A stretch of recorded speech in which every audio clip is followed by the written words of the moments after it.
E, e houve, né, um pouco antes desse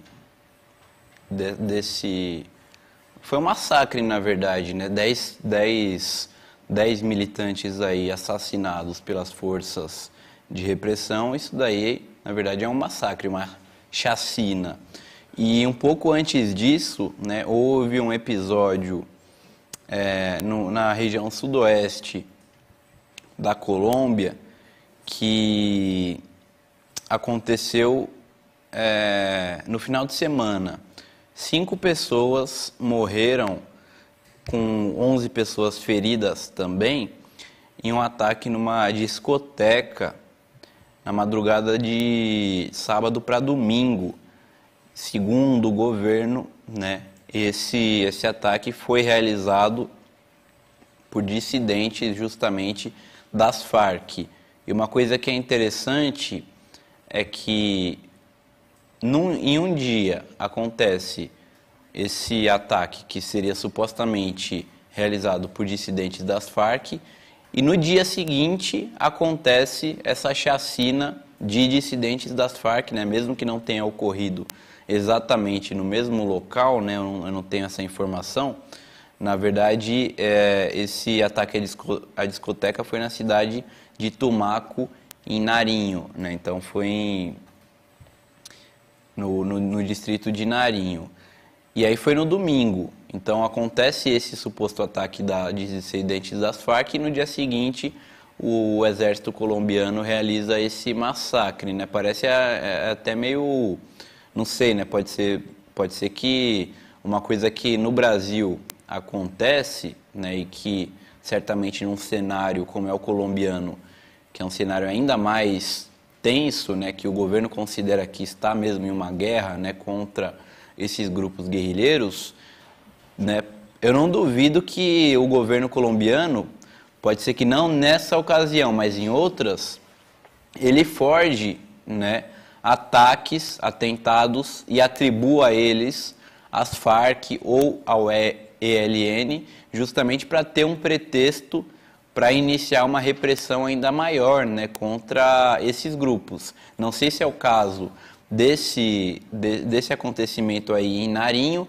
mas certamente isso daí já ocorreu inúmeras vezes aí ao longo da história das Farc e do ELN, e inclusive recentemente, né, porque imagina, o governo colombiano, um governo que é feito por milicianos, né, por paramilitares, por parapoliciais, e não tem nenhum pudor, né, em executar a sangue frio aí camponeses, indígenas, defensores de direitos humanos. Imagina o que eles não podem fazer justamente com guerrilheiros que eles acusam por meio da imprensa e dos órgãos oficiais como terroristas, como bandidos, né? Fica muito simples, você foge ali um atentado, fala que foram as Farc e depois prepara a opinião pública para esse banho de sangue que acontece, né, contra as Farc. Existe isso daí? Costuma acontecer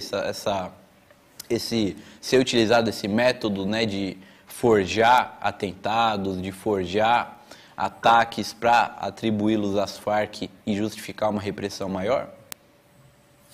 Bueno, compañeros, el tema de Colombia es muy complejo, ¿sí? Así, el gobierno colombiano, el gobierno exactamente de Iván Duque, es un gobierno totalmente en decadencia, en desaprobación por el pueblo colombiano, ¿sí? Recordemos que históricamente el gobierno colombiano tuvo una práctica genocida donde reclutaba o ofrecía empleo para jóvenes en Colombia para trasladarse de una región hacia otra y asesinarlos en una ciudad diferente a la donde ellos vivían para hacerlos pasar por guerrilleros caídos en combate.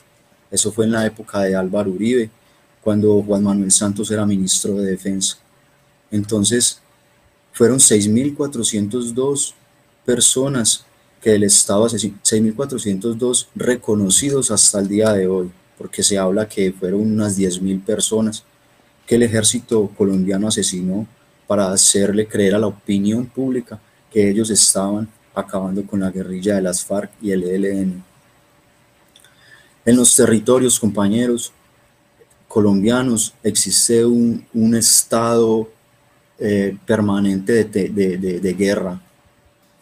Después de la firma de paz, cuando las FARC abandonaron los territorios, cuando salieron de los territorios, hubieron otros grupos armados que quisieron tomar el control de esos territorios para precisamente apropiarse del control de las rentas ilícitas de la cocaína, de la minería ilegal, ¿no? Entonces, en esas regiones es muy fácil para el Estado y la imprensa burguesa crear una situación mediática de decir que fueron los disidentes de las FARC o que fue el ELN que acribilló las personas en la discoteca, cuando realmente pudo haber sido policía también, porque en Colombia los atentados de falsa bandera existen. Realmente la oligarquía colombiana utiliza esas disputas en los territorios entre el ELN, las FARC, las mafias que controlan el territorio, el cartel de Sinaloa, que se dice que opera en Colombia con un brazo de las disidencias de las FARC, y otros grupos armados, el Clan del Golfo, las autodefensas gaitanistas de Colombia, entre otros innúmeros grupos que existen operando en los territorios por el control de las rentas ilícitas. Entonces es muy fácil para el Estado colombiano crear un caos en la media nacional. Para el objetivo de ellos es poder hacer autoatentados, ¿sí?, y poder involucrar el gobierno de la República Bolivariana de Venezuela. Crear un cerco mediático para que la población crea que el gobierno de Nicolás Maduro está albergando grupos terroristas, como ellos lo denominan, a las FARC y al ELN, que operan desde Caracas y hacen atentados hacia el ejército colombiano o infraestructura colombiana, planeados desde Caracas. Entonces, así, compañeros, es complicado porque el 13 de septiembre hubo un ataque terrorista a la infraestructura energética venezolana y Caracas se quedó sin luz. Recordemos que Caracas el gobierno bolivariano ha estado en diálogos con la oposición y el gobierno colombiano ha estado intentando interferir en los diálogos por medio de atentados de falsa bandera que han sido el 14 de septiembre. El 13 hacen el atentado en Venezuela a la infraestructura eléctrica. El 14 supuestamente el ELN junto con una disidencia de las FARC atacan un convoy militar y asesinan a 5 soldados, colombianos. Entonces la oligarquía colombiana, por orden del imperialismo realmente, ellos colocan un contingente de soldados más en la frontera para ellos amenazar a Venezuela con una invasión.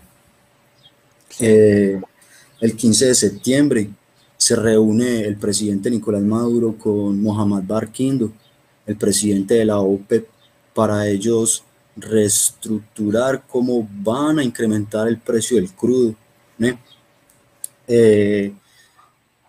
Y vienen unos hechos sucesivos, ¿no?, entre la oligarquía colombiana intentando interferir en el diálogo de Venezuela y el recrudecimiento de la guerra en Colombia, ¿sí? El día 20, desde el día 20 hasta el día 22 de septiembre, estuvo el comandante del Comando Sur en Colombia,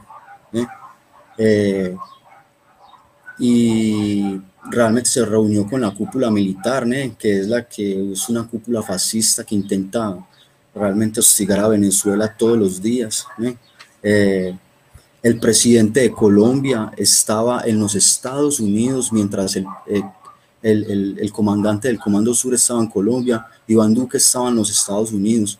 Entonces todos podemos ver que quien manda realmente en los Estados Unidos es el complejo militar norteamericano. El presidente sale del país y entra el jefe del Comando Sur para para tal vez comandar esos atentados de falsa bandera y crear escenarios mediáticos para ellos poder intentar eh, invadir a Venezuela y cercarlo cada día más. También el día 23 de septiembre, el jefe del Comando Sur llega a Brasil desde Colombia. Entonces, son cosas que están conectadas, ¿no? Y no sé si Bolsonaro estaba en Brasil cuando el jefe del Comando Sur vino, ¿no? Más da para ver la conexión que hay entre Colombia y entre Bogotá y Brasilia, entre el brazo militar norteamericano y el desenvolvimiento de la política y el hostigamiento a Venezuela. Entonces, pues básicamente, compañeros, es el ataque contra las FARC y el ELN y los líderes sociales en Colombia. Básicamente es por la política del enemigo interno, por esa doctrina que el imperialismo ha escrito para Colombia desenvuelva sobre las comunidades, la opresión hacia las comunidades y es crear el escenario de guerra para intentar invadir Venezuela y É, saquear el país.